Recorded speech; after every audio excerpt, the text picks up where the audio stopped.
The odds, Gordon Smith saved an Oregon business. And while politicians talk about higher taxes and more government, Gordon Smith wants to bring our Oregon traditions to Washington. A balanced budget, lower taxes, and more personal responsibility, integrity, independence. That's Gordon Smith.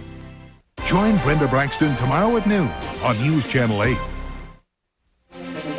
From NBC News in Washington, this is Meet the Press with Tim Russert. Welcome again to Meet the Press. Our issues this Sunday morning, the presidency. With Colin Powell out, will Newt Gingrich get in?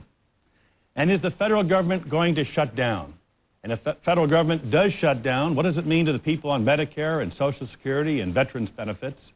Those questions and more for our guest, the man in the eye of the storm, the Speaker of the House, Newt Gingrich. And in our political roundtable, a man with very strong opinions about our government and our society, the king of political talk radio, Rush Limbaugh. And in our Meet the Press Minute, as the Peace Corps celebrates its 34th year, its first director, our Sergeant Shriver, turns 80. Mr. Shriver first appeared on Meet the Press in 1961. And joining me in the questioning this morning is Lisa Myers, who covers Capitol Hill for NBC News. And with us now, the father of the contract with America, the Speaker of the House, Newt Gingrich. Welcome back. Good to be back. People outside in the country looking at Washington, seeing Gingrich, Dole, Clinton arguing, bickering, pretty ugly sight. I'm with the people outside. I mean, I think it is astounding that we could be here on a Sunday morning with the government potentially going to close on Tuesday. And the president basically hung up on Senator Dole and me yesterday, has refused to sit down and negotiate, has refused even to send up his chief of staff to negotiate, and apparently is prepared to close the government down rather than sit down and talk. And I mean, I think any reasonable American anywhere in the country who watches this and can't figure it out is right. I mean, Senator Dole and I can't figure it out. And we agree with the average American that says you all ought to be able to work something out. But Mr. Speaker, back in April, you were saying, quote, we're going to create a titanic legislative standoff. You were planning this. We're planning a major choice for America, whether you want to go to a balanced budget, which we do, or whether you want to continue year after year of borrowing money from your children, and frankly, in the long run, keeping interest rates higher, and ultimately, we think, breaking the country financially. That's a big choice. I don't blame the president for wanting to negotiate in a tough way, but to not even sit down.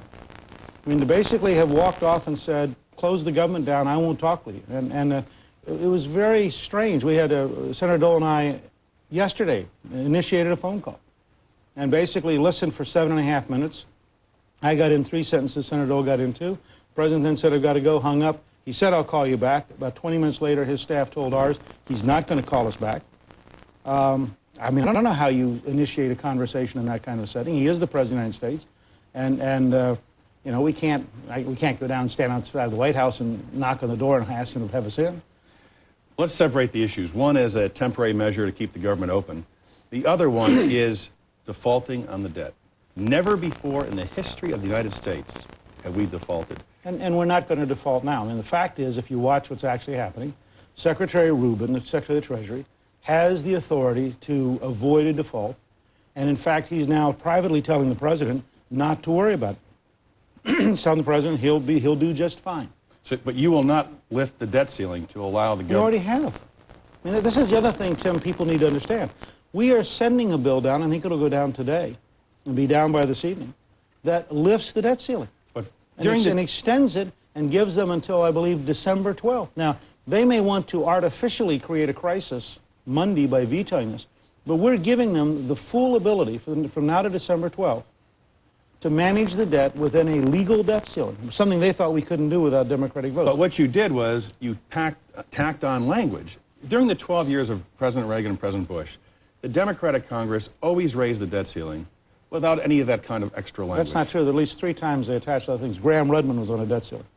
But that was at the initiative of the Republicans. But I'm just saying, if you look at it, debt ceilings historically have carried. But this is very partisan. You're saying we're going to let the country go into default unless you adopt our budget plan, period. No, we're not. We didn't say that at all. We said we will extend the debt ceiling until December 12th. The country will not default at all. There will be no problems. Now, we want certain restrictions, but look at what you're dealing with.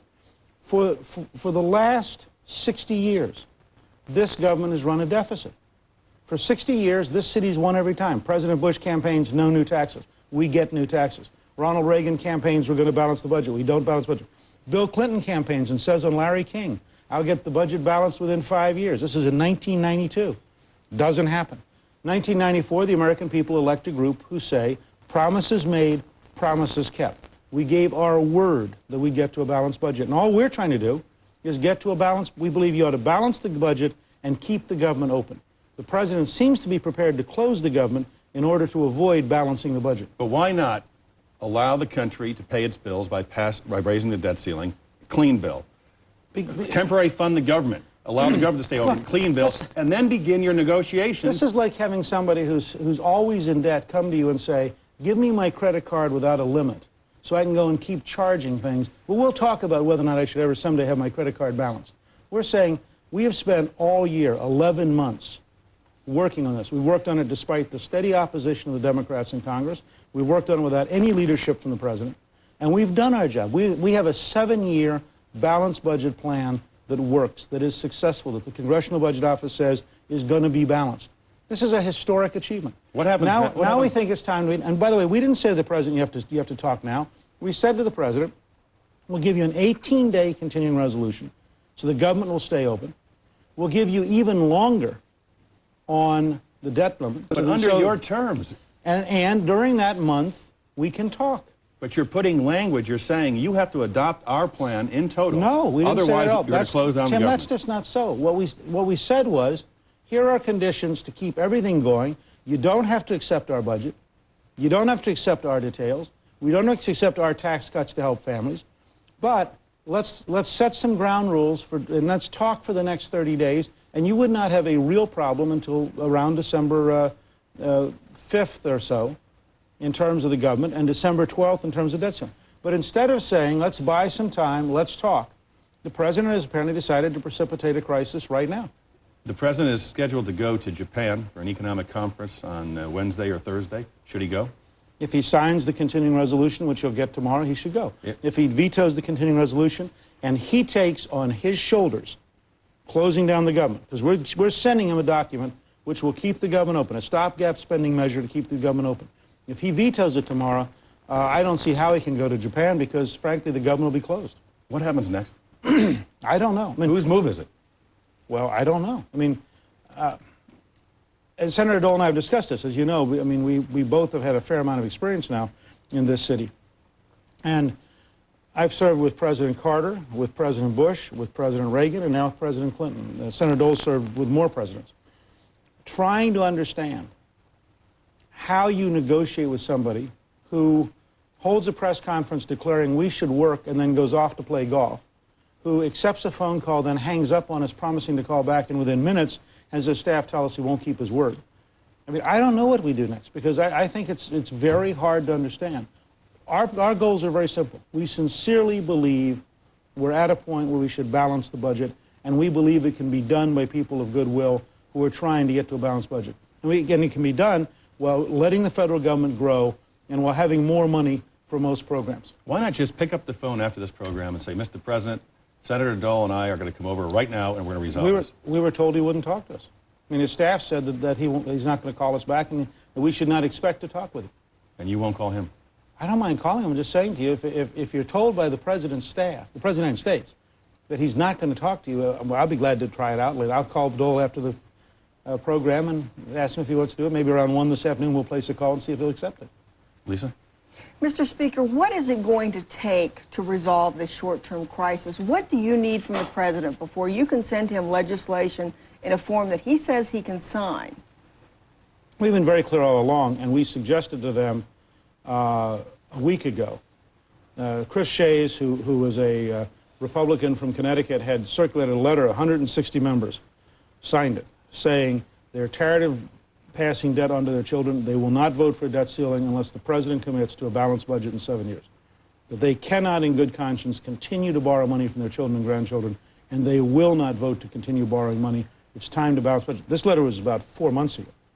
And so that is what you want from the president. And Chris Shays tried to convince the president's staff people last Monday that a letter from the president that said, I accept in principle getting to a balanced budget in 7 years. Not the details, but in principle, that we're going to negotiate getting to balance in 7 years. We'll argue over which pieces.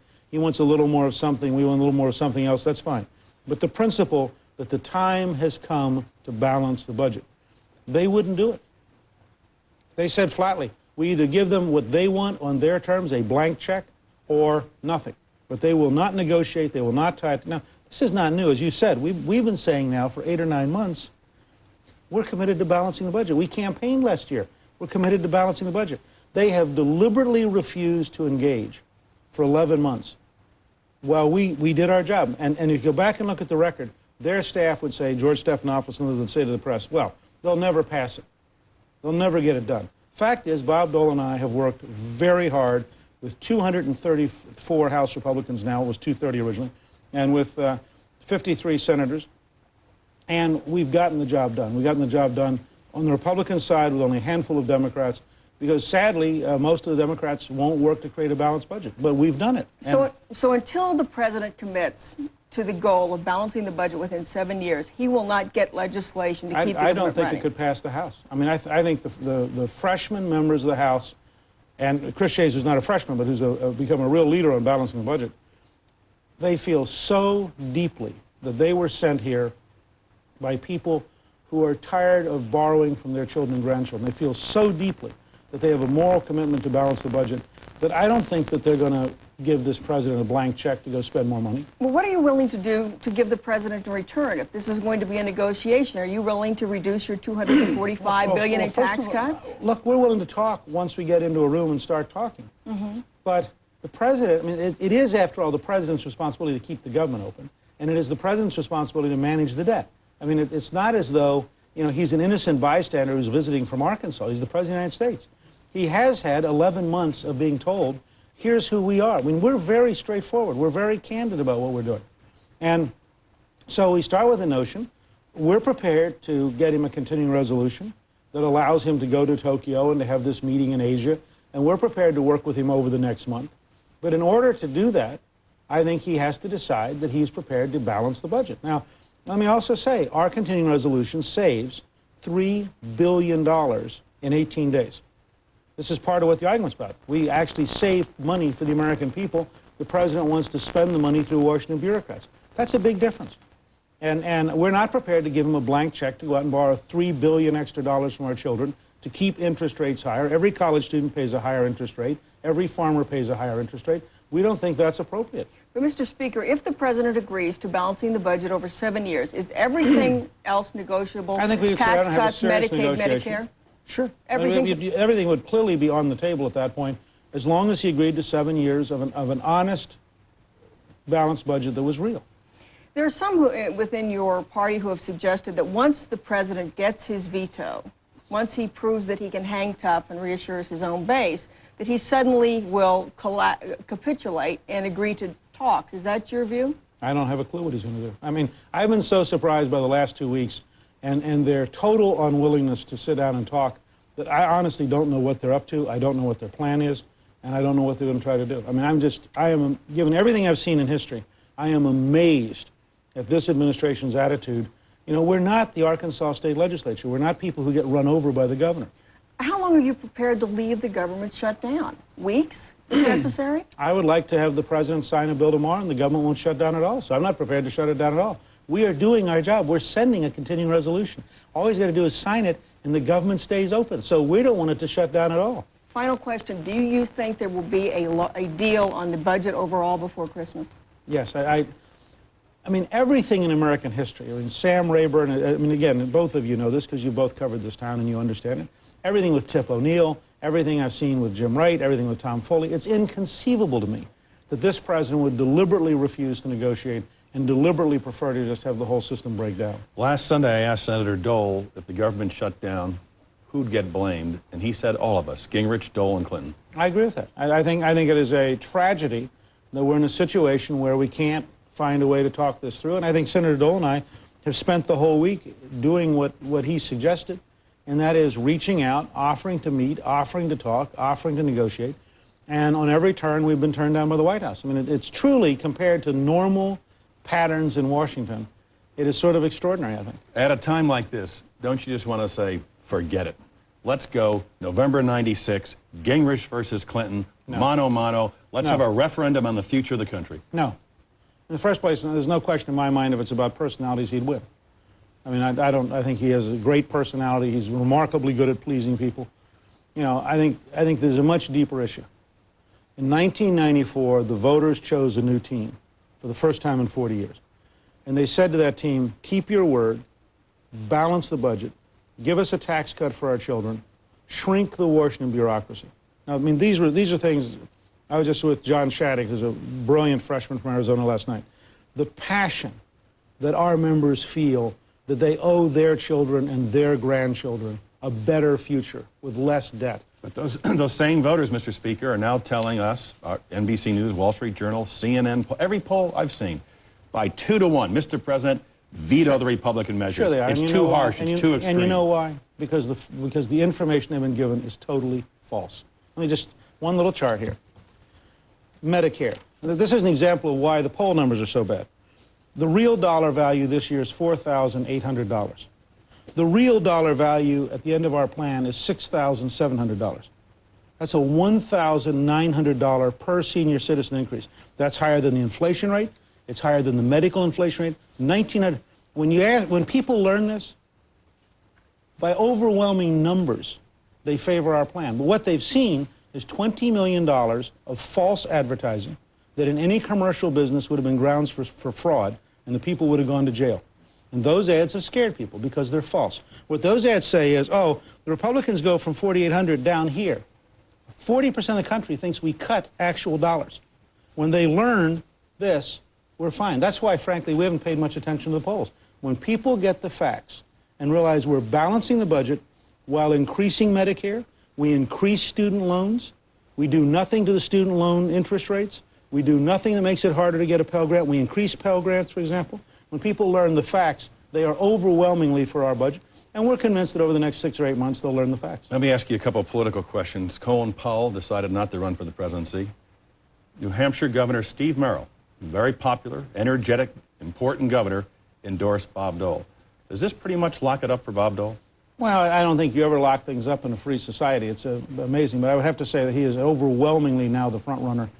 And I was delighted when Colin Powell announced he wouldn't run, that he said he was going to be active as a Republican. I talked to him later that day, and he's going to be a great asset to the party. He's just a tremendous talent, a man that's widely respected, and I think he is going to be involved. He said he and Elmer were going to take a few days off and go hide, and I can certainly appreciate why you'd want to get out for a few days, but I think that's, frankly, a big advantage for us next year. You continue to flirt with the presidency, saying that you may run. You're going to keep the door open until around Thanksgiving? Yeah, I've said all along we'd make a final decision around Thanksgiving, and the date for Thanksgiving hasn't changed. So, what are the odds you're going to run? Very, very, very slim. You know, let me show you some poll numbers, because people are saying this is what you would confront. Overall, favorable, unfavorable. Gingrich favorable 25, unfavorable 56.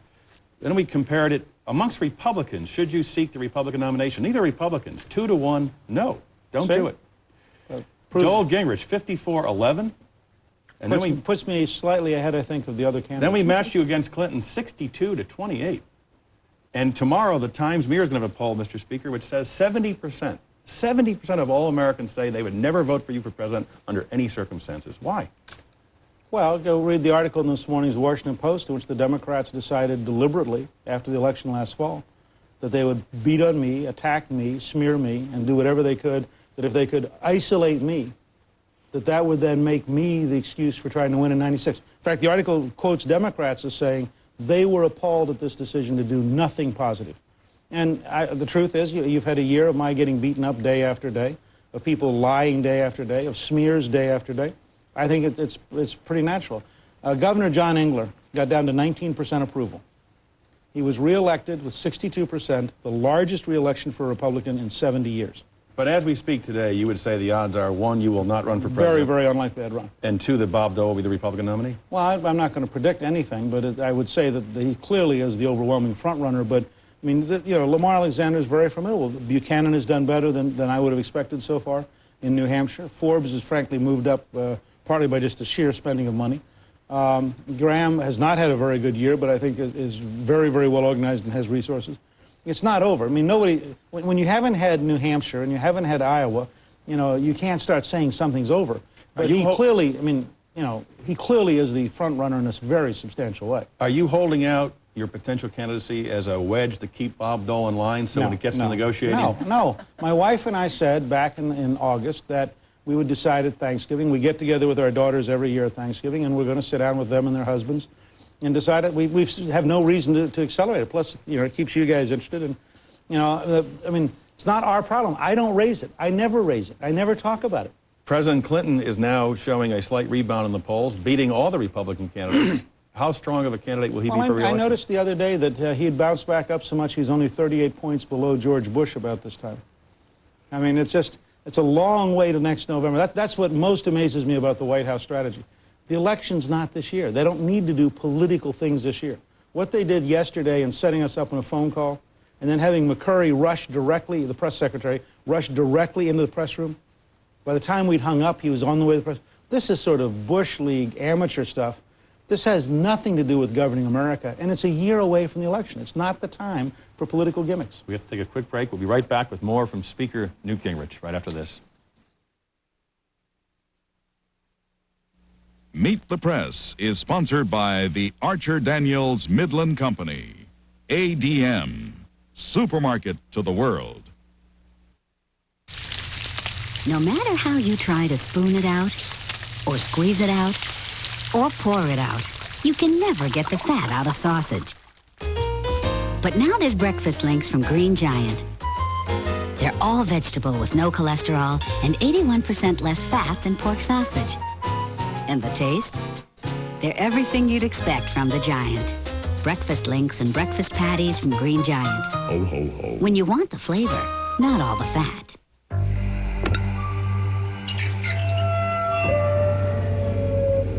At Ford Motor Company, we're experimenting with a backing up warning system, which sends a signal to help you avoid hitting what you can't even see. Sometimes, you just have to go backwards to go forward. Ford, quality is job one.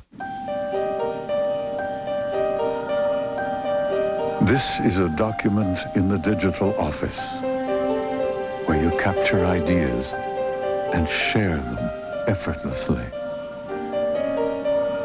Whether they're on paper or on your screen, this is the space where Xerox works, giving you a simpler way to do good work. This is my amazing GE Profile dishwasher. It's got this computerized brain, which makes it unbelievably smart. Ah, there you are. It knows how long to wash your dishes. Ravioli again. Because it analyzes how dirty the water is. Child's play, really. So it won't waste water, energy, or money while getting your dishes brilliantly clean. All you need is a brain. If you're so smart, how come you're doing the dishes? I hate when she does that. The GE Profile dishwasher. It's got a mind of its own. What are you looking at? Every second of every day, there are 3 new mouths in this world to feed.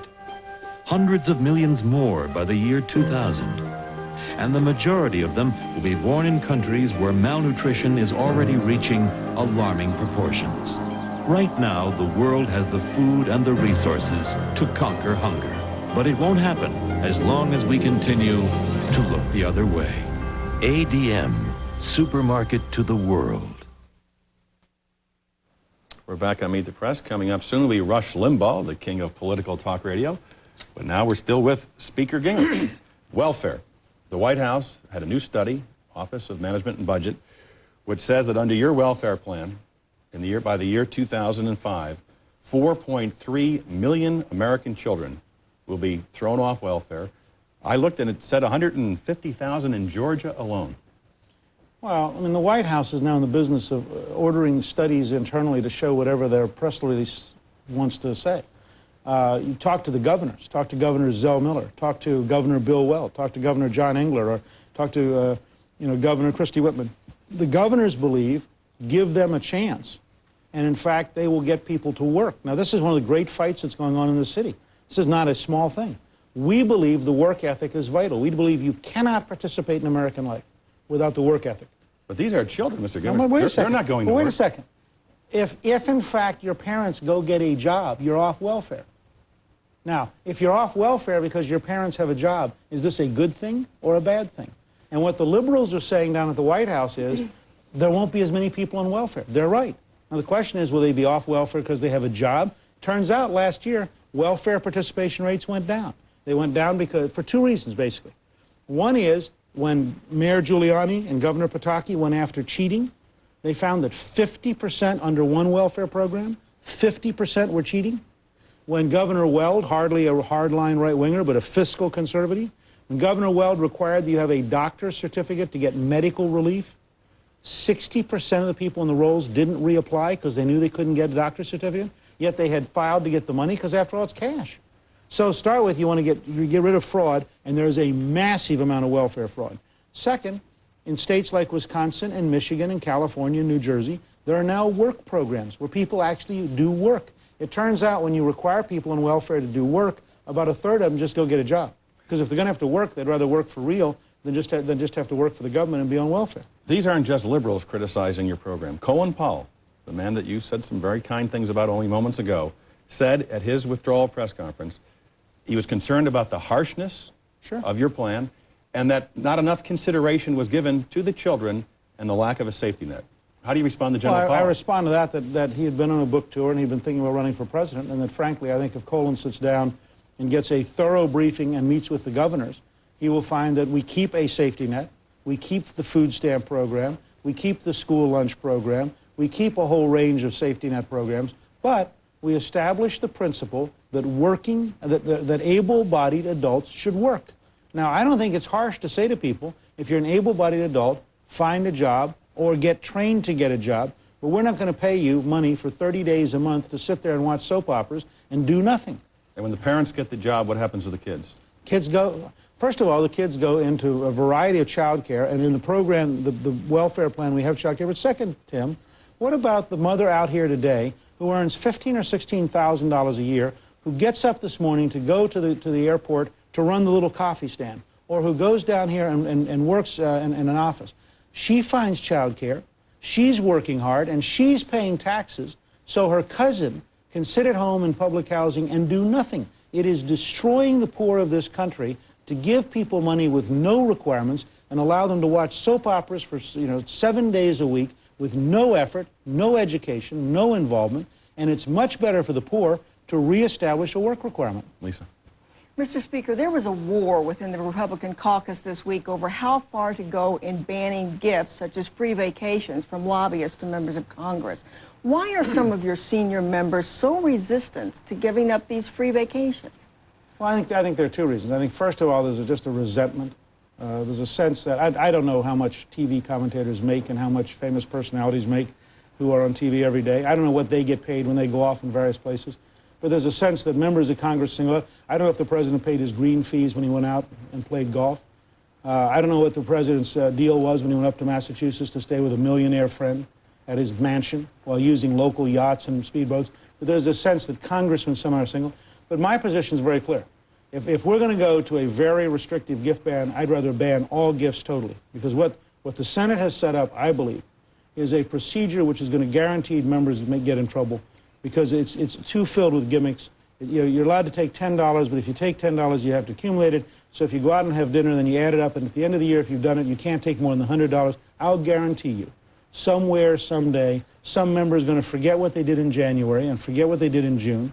And every citizen watching this show knows if they had to keep track of every $10, who picked up a drink last night, who picked up a golf fee. I don't play golf, as you know. I mean, Bob Dole and I were having golf clubs the other day just to make fun of the president, but neither one of us plays golf. But this whole notion that you get down to such a petty level that I will propose that we ban all gifts 100%. Will the House still vote on gift ban legislation this week? On the 16th. On the 16th. Majority Leader Army gave his word they'd vote.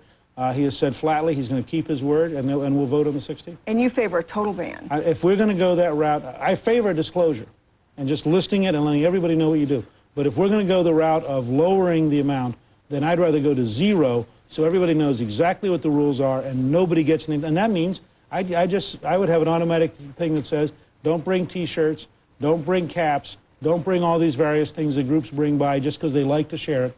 I just want you to understand that we take no gifts of any kind under any circumstance. Let's talk a little bit about money and politics. In the first 6 months of this year, Republicans have raised more than $20 million in big contributions from wealthy corporations and individuals. We have a graphic here that shows some of the top 6 givers.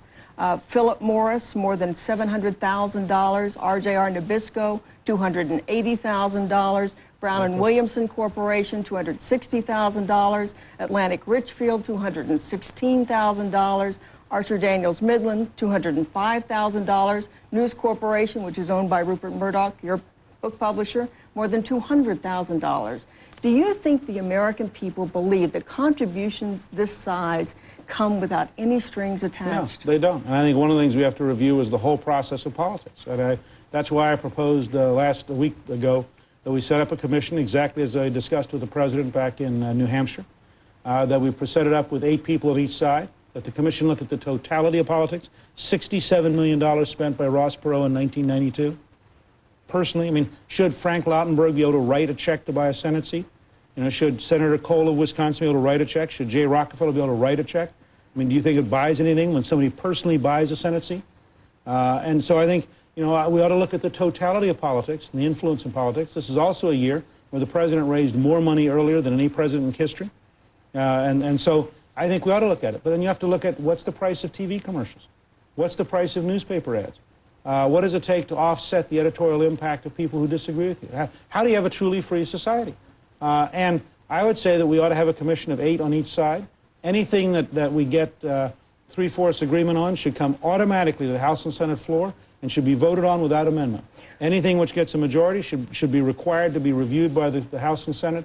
But that commission ought to report by May 1, and it ought to look at the total of American political life and come back and tell us how we can clean this up. But, Mr. Speaker, members of your own team, your friend Chris Shays, freshman Linda Smith, say that this commission you've proposed is merely a stalling tactic, that you're behaving the same way the Democrats did. In the first place, no one has ever before proposed a commission which could report directly to the House and Senate floor. In the second place, I would say to my good friends, I think the issue is much bigger than they think it is. I think it involves a lot more questions than they've raised.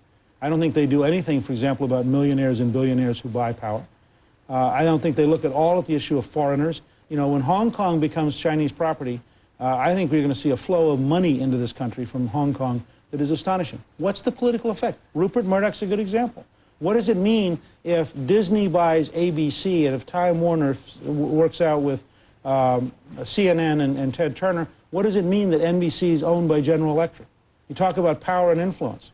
I mean, how much power does GE have because they own an entire network? And all I'm saying is, until people are prepared to look at the whole picture, and I'm very prepared to give this commission the power to report directly to the House and Senate floor without amendment. Now, that's an extraordinary grant of power to a commission. 2 quick questions. Will you promise to schedule floor action on campaign reform legislation early next year? After the commission reports, it'll be probably midsummer. But I'm absolutely committed to bringing it to the floor. But with all due respect, Mr. Speaker, that is too late to get anything done before the next election. Nothing's going to be done before the next election, and everybody knows that. Nothing will apply to the 1996 election. Do you still favor outlawing those kind of huge contributions that we just saw on the screen? I think we've got to revisit all that. And my only question would be, if you outlaw it, do they end up as the $22 million in labor ads have this fall, being done as an independent expenditure? The labor union spent $22 million this fall attacking Republicans and basically being dishonest about what we're doing. 2 years ago, you did favor outlawing those contributions. And I'm willing to look at that, but I also tell you, it's very sobering when you see $22 million this fall in ads by people who are out to defeat Republicans, who are lying about Republicans. That doesn't count in any of the campaign reforms. Those are independent expenditures. Mr. Speaker, you're trying to accomplish big things. What your friends in your own party question is, why would you jeopardize that by not moving aggressively against a campaign system that you yourself have called corrupt? I just did move aggressively. No one in history has proposed a commission which could report directly to the House and Senate floor without amendment. Now, that's an extraordinary grant of authority, but I'm also saying we ought to know what's going on. I would say to my friends, why are they afraid to look at how the National Council on Senior Citizens organizes ads and organizes demonstration? I want to look at the totality of power in America, not just a very narrow definition of campaigns. One of the people on that list, Rupert Murdoch, offered you $4.6 million. Now, he didn't offer me anything. The company, which is part of his holdings, offered me an amount which I turned down, you'll remember, and but a I company took he owned $1. was going to give you $4.6 million. There was a big public outrage by it. You said, no, I'll put the book on the market and see what happens. You put it on the market, and it's sold about 1.7 million. There was a $3 million disparity between what Murdoch would have, his company would have given you and what you actually earned. In retrospect, do you think that huge disparity was an indication of him trying to buy some influence? No, because in fact, come on, Tim, you know that's not true. I mean, it saddens me you'd even ask that. You know that the amount Colin Powell was paid, and the amount Schwarzkopf was paid, and the amount Lady Thatcher was paid is the way the book industry works today, that my amount was exactly in line with that, and that if you look at the totality of conservative books recently, your next guest, for example, Rush Limbaugh's book, Bill Bennett's book, that what I was offered was exactly in line with what celebrities are getting today. But Powell, Limbaugh, and Bennett, those books all made what they were given in terms of royalties. You were $3 million short. In the first place, Bennett made massively more because he was given a smaller amount. The fact is that, and I don't know what Schwarzkopf, I think I sold about in the same range as Schwarzkopf. And my point is, the book industry today makes an offer because they want you at the front of the store. They make an offer because they want you on a book tour. They make an offer because they think it helps their company overall. I'm told by the people that brought the book out that they're in fact very happy with the book, that it's going to come out in paperback in April, and they think overall it's going to do very well, and it's still selling. I mean, so my point, it was #1 on the bestseller list for 9 weeks. So it's not exactly like this was a bad commercial deal for them. They're happy with it. They would have been happy with it under either circumstance. But the fact is, unlike the vice president, I took $1. Unlike the vice president, I paid for my own trip out of my own pocket. Unlike the vice president, I gave away all the royalties from the books that were sold on my book tour to Earning by Learning, a foundation to help poor children learn how to read. So I'm just saying, it seems to me that we have gone way overboard to prove that we're prepared to be totally ethical and totally fair and to erase any doubt about how this worked out. Final question. Colin Powell in his press conference said we have to be concerned about the civility of our politics, the civility of our language. After the assassination of Yitzhak Rabin in Israel, many conservative columnists said, let's watch our rhetoric. Let's be civil in our dialogue. What do you think? I think, for example, when the president's chief of staff described us as terrorists with a gun at the president's head this week, it was very frightening. We had been on the plane with him to Rabin's funeral, and I think both Bob Dole and I found it to be very painful to have that kind of language used this week. And I wish the president's own people would read what he once said about hate speech. But you've used painful language. I have never used language on this scale. This is a kind of deliberate vilification that is scary, and I can tell you, talking to the Israelis on Monday, it is frightening. Yes, we need a lot more civility. And will you lower your rhetoric? I think I've lowered my rhetoric. I think I've been trying very much to walk. I mean, you know, we're the ones who've been making the phone calls. We're the ones who said, let's sit down and talk. We're the ones who said we don't need to close the government down. Mr. Speaker, we thank you for joining us this morning. Thank you. And after you make that call at 1 o'clock, please call me and let me know what happened. Okay. Coming next, the one and only Rush Limbaugh.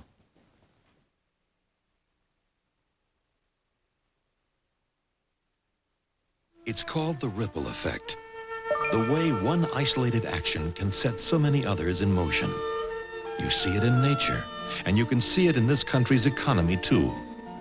When we export our precious resources in their raw form, the benefits are fleeting and few. But when they're processed first and given added value, the momentum is undeniable.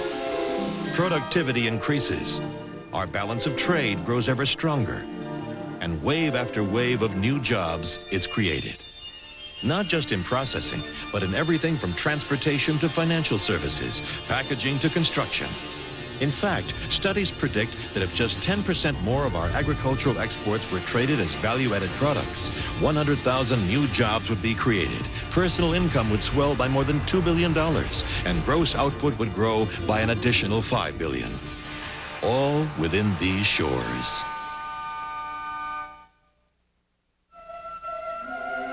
Todd and Celia Unger began their voyage together nearly 40 years ago. Today, they embark on retirement as carefree as when they first set out. That's because for the past 20-some years, they've worked with a broker from Dean Witter. Respect the power of a client's dream and help them achieve it. At Dean Witter, we measure success one investor at a time. Hertz is giving away double frequent flyer miles? Exactly. Let me get this straight. You got this great car from Hertz and double frequent flyer miles. Exactly. You're not going to stop that, are you? You mean our Hertz car for the weekend is only $25 a day? Exactly. With free unlimited mileage and Hertz service? Exactly. What else could we ask for? Some marshmallows? Hertz, only $25 a day. Marshmallows not included. When I had friends and family, I expected big savings. Mistake. I'm always on the move, and MCI didn't cover all my calling card calls. So I got AT&T True Reach Savings. It's the only way I save 25% on every type of call on my AT&T phone bill, anywhere in the U.S., no matter who I call. AT&T True Reach Savings. Save 25% after spending just $25 a month. I love a company that can keep up with me. AT&T True Reach Savings. That's your true choice. AT&T. The world according to Rush Limbaugh after this brief news and weather update. Good morning. Here's a look at the news this Sunday. President Clinton and Republicans in Congress are standing their ground in the budget fight. If there's no compromise, the government could be shut down. The sides did not meet as hoped for on Saturday, and presidential spokesman Mike McCurry doesn't think they will. The president did speak with congressional leaders by phone, but Senate Majority Leader Bob Dole said nothing was resolved. America honored its veterans this weekend with ceremonies and observances all across the nation. President Clinton placed a wreath at Arlington National Cemetery. Vietnam-era vets gathered at the Memorial Wall. There were ceremonies in Boston and in Atlanta. And New York held one of its biggest parades in decades. The space shuttle Atlantis is on its way to a planned Wednesday docking with Russia's Mir space station. The launch took place this morning after a one-day delay. Bad weather at 2 overseas landing sites even threatened today's takeoff. The shuttle payload is carrying a permanent docking port for a series of future Russian-American space missions. And the deaths of a couple in Arkansas in a tornado and an emergency jet landing in Connecticut are blamed on a stormy East Coast weather system. In Portland, Oregon, heavy rains caused severe flooding along some roadways. Creeks also spilled over their banks, while in Chicago, there was a coating of snow that made roads hazardous. And heavy rains are also being blamed for killer landslides and an avalanche in Nepal, just miles from Mount Everest. 43 people are dead. Among those killed, 13 Japanese tourists who were trekking across the Himalayas. Police investigating the murder of Israeli Prime Minister Rabin say the suspects also planned car bomb attacks against Arabs. Meantime, Israeli radio says the state security agency was told in advance about a possible assassination plot. And world opinion is mounting against Nigeria today after the military regime's execution of a human rights activist and other dissidents. The country has been suspended from the Commonwealth of former British colonies, and economic sanctions could follow. That's the news this Sunday morning. Now back to Tim Russert in Washington.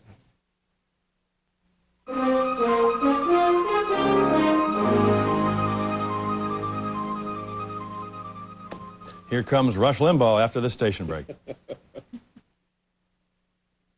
This week on Today, want to quit smoking? Dr. Arguline returns with a special series designed to help you kick the habit. See what a difference Today makes this week. Half the students in schools here don't speak English. Bilingual education. Is it worth it? Watch this special report and you decide. Don't miss the Sunday edition of NBC Nightly News tonight. You know, indoor plants are really an extension of your furniture. For under $20, you can buy a really big live plant like this Majesty Palm that really enhances your decor, and they're very easy to take care of. Let me show you how. You know, when it comes to indoor plants, I think watering is very much misunderstood. Now, it's important to water thoroughly.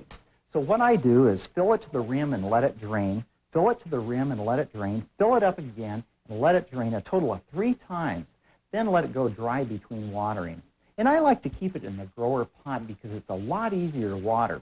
Then just slip it back in your decorator pot for that finished look. Now eventually plants will become root bound and you'll need to repot them. Now make sure you choose a pot that's an inch or 2 larger than the old one and use fresh potting soil. So pick up some indoor plants. They're really quite easy to take care of. I'm Mike Brayman. See you next time on the Northwest Gardener. When you're talking about Italian clothing at the Men's Warehouse, high fashion and high quality don't always add up to high prices. I guarantee it. News Channel 8 can also be seen on these local translators. Welcome back to Meet the Press. With us now, Rush Limbaugh. Meet the Depressed. You're back. We're just talking about sense of humor, and they both have one. That's great. Colin Powell's out. Yeah. How do you see the Republican field? Well, there's a consensus opinion out there that I think is wrong. At least the first flurry of news I saw after it said, well, this is going to bring more attention to the remaining members of the Republican field, his absence. And I thought it'd be just the opposite. I thought if Colin Powell got in the race, it would light a fire under all of these Republicans who are in the single digits. And since the press today reports he said, doesn't really challenge, they go for the controversy, go for the conflict. You would have had Buchanan and a number of other people out there just running after Colin Powell. And people have not been saying bad things about Colin Powell very much. And when they did, boy, the press was right in there looking at him. And I think it would have brought more attention to the Republican field, and I think would have helped define these people who are in the single digits. So I just want to say here, I'm sorry he didn't get in for that reason and a number of others. I wish he would have run. You do? Oh, sure. Would he have been nominated? I don't think so, but he could well have been. But, Tim, I was very much concerned. And I don't mean this as anything negative about General Powell. I've never met him and don't know him. I have the same respect for his character that we've heard expressed everywhere. But I'm not really aware of the 2 or 3 things that General Powell has done that had 66% of the people saying, be our president, be our president. What is that? And the press did not treat him as a suspect, which is unusual. The press generally treat anybody who wants high office is automatically a suspect. He wasn't. That arouses my interest. And why? What's going on here? I would have loved to see this played out. I like to find out why people are touted for president, why people think they should be president, and how the machinery has been going on behind the scenes to create all that. Now we'll not know. Do you think the Republicans will wind up nominating Bob Dole? Well, you'd have to say so now, but I was looking at some data from 1979. You know, when Reagan announced, it was November 13th, 1979. He announced, he immediately got 9%. You know who was leading the American preference poll for president? November 13th, 1979 was Ted Kennedy at 28 or 29%. John Anderson got in January, had 11%. And look what Reagan ends up winning in a landslide. The only difference between that year and this year is that we're in the 7th inning fundraising-wise because the primaries are so front-loaded. But and then for that reason, you'd have to say that Dole, what is he, up at 45% now? So, what does your audience that you interact with every day think of Dole? Do they think he's sufficiently conservative? I hear mixed emotions about Dole from people. There's a group that thinks he is establishment inside, a deal maker, and can't be trusted with what he says when he articulates conservatism. They think that he's signed big taxes, sponsored TEFRA. There are other people who think that he's exactly what is needed right now. My program runs the gamut with response. And I think that I hear a lot of almost equal polarization when it comes to Dole. Bill Clinton, your assessment. Can he be reelected? Sure. Why? Well, because he was elected in the first place. They've done it once. It's easier to do something again than having not done something before. I think he can be. It would be an amazing thing to me if it were to happen. But I heard you talking earlier with Newt about the strategy of the president. Why is he out playing golf? Why is he? We were discussing earlier. I think that that's a studied effort that he's making. I don't think that they're bumbling on this one. I think here's what the president's going to do, in my opinion. He is this extremist rhetoric, this outrageously incorrect, this offensive, this assault on starving children and kicking old people out of their homes. It's flat out not true. We're spending more money on this Medicare budget in the next 7 years than we spend on the whole federal budget now, or very close to it. And people are running around talking about a cut. The president's out there trying to portray these people as extremists. They're going to kill your old parents. They're going to starve your kids if you don't stop them in their tracks. So he's warding off extremists. He's warding off these people who are going to come in and do all these hard things. He's eventually going to sign this because he has to. The President of the United States has agreed in concept, in principle, with everything in this budget of major import, from Medicare reform to taxes to welfare reform. At one time or another, you could go get a piece of tape, show it on this program, the President agreeing with everything in it. He will sign it. There may be some negotiation, and he will say, I've taken the extremism out of the bill. I have saved your grandparents. I have saved your children. But he's going to sign, in essence, what's on the table now. So the whole strategy of the White House is in November '94, you, the American people, threw me out, in effect, and put in the Republicans to check my liberal instincts. In November '96, centrist, moderate Bill Clinton are going to check those extreme Republicans. Precisely. He'll say, we understand you got bought off, just like you were bought off by Reagan. You went for slick marketing and packaging. You abandoned us liberals, but we'll welcome you back. But don't ever do this again. Don't ever make us do this again. But he's in trouble for 96 and this reason. I say he could be reelected, but he's in trouble because what's he stand for? What does this whole party stand for right now? They've been nothing but a negative onslaught.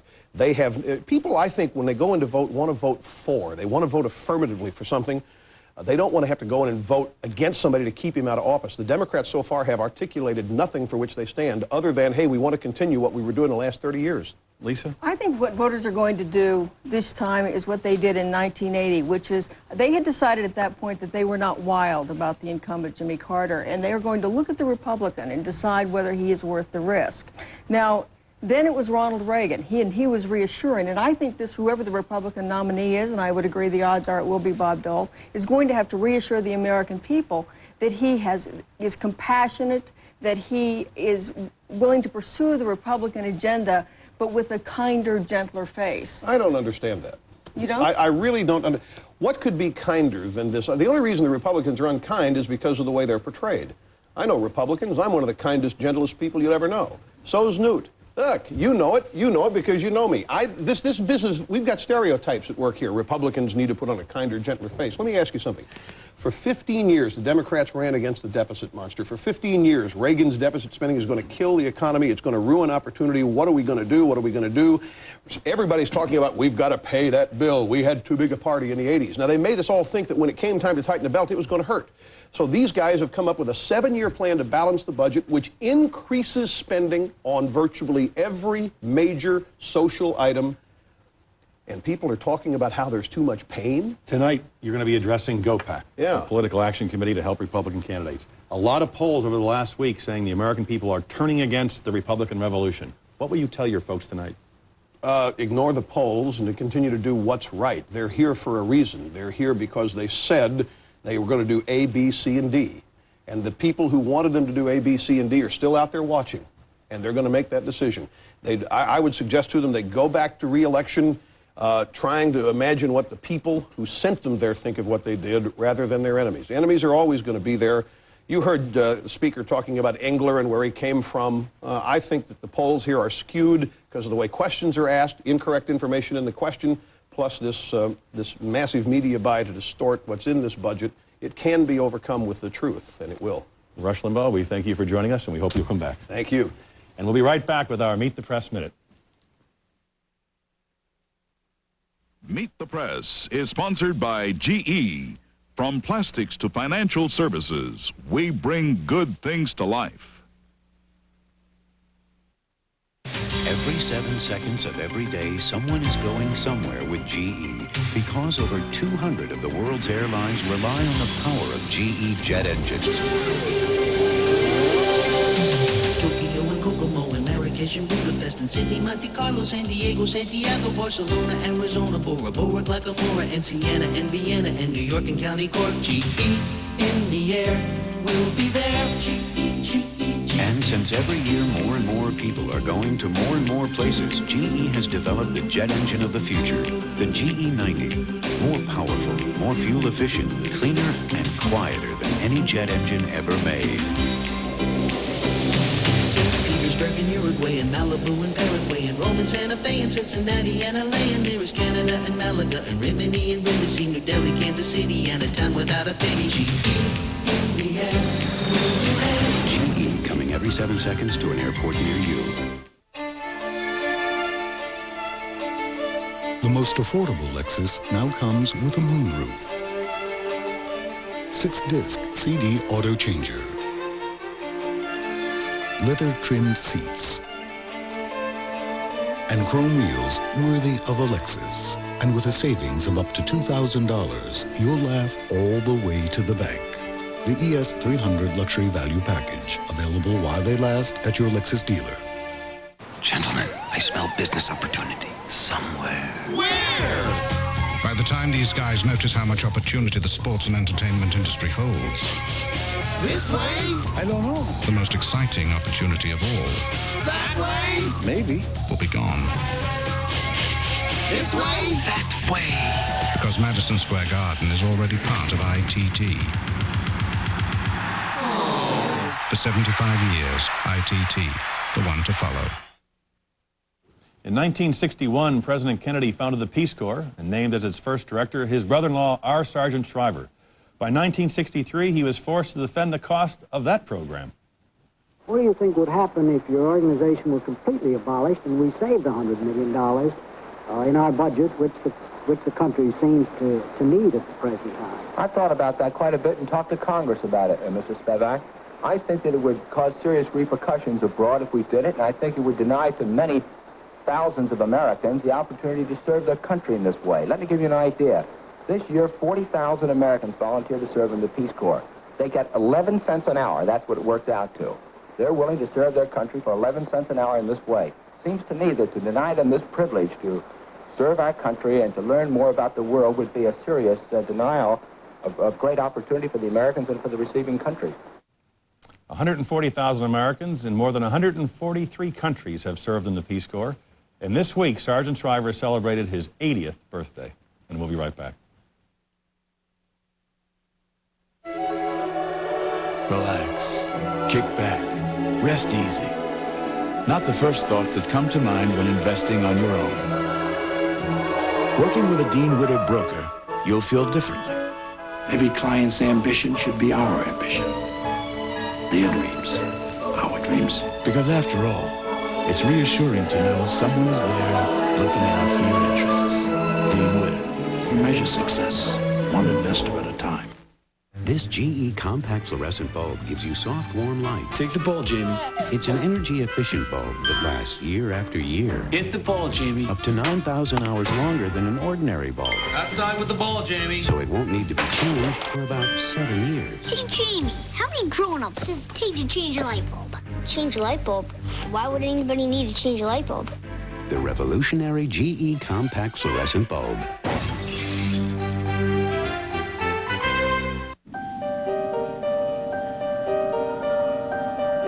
This is a document in the digital office where you capture ideas and share them effortlessly. Whether they're on paper or on your screen, this is the space where Xerox works, giving you a simpler way to do good work.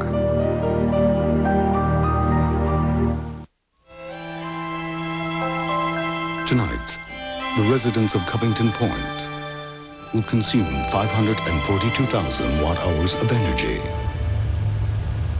all generously supplied by a highly efficient new power plant.